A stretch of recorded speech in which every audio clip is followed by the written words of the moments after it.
Havoc by Brul. To the miners upon whose backs civilization was built. May 1937.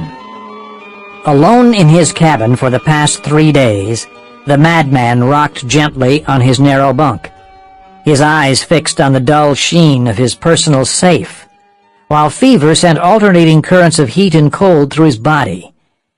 He was unaware of the great ship's passage across the Atlantic, the rhythm of her 4 engines turning the large propellers, the spectacular service offered by the crew, or even the cycles of day or night.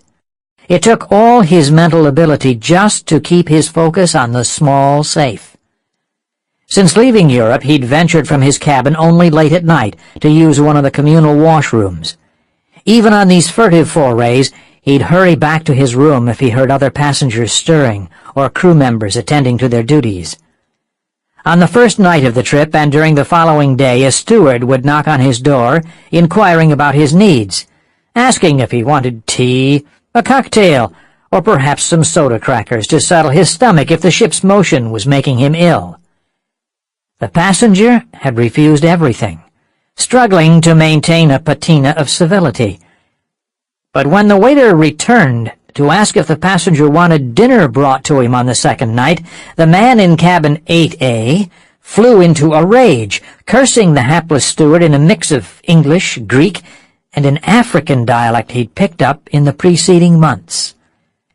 As the third day slid toward an overcast evening, what little control he'd had over his mind slipped further. He didn't care. He was almost home. Hours now, not days or weeks. He'd beat them all. Him, alone. His was an inside cabin and lacked a window. A lamp was bolted above the tiny desk, and lights in decorative sconces shone down on the bunk beds. Everything was made of polished aluminum, with holes punched through the metal to give the space a futuristic appearance, as if he were on a rocket ship out of Verne or Wells. The safe had been manhandled into the cabin's only empty corner by a steward who'd waited a beat too long for a tip the passenger couldn't afford. While the ship was at only half capacity on its seasonal maiden trip, the tickets were some of the most expensive ever for a transatlantic voyage. Had he not felt the press of time, or been certain that those chasing him were closing in, he would have found a cheaper way back to the United States. But then... Sample complete.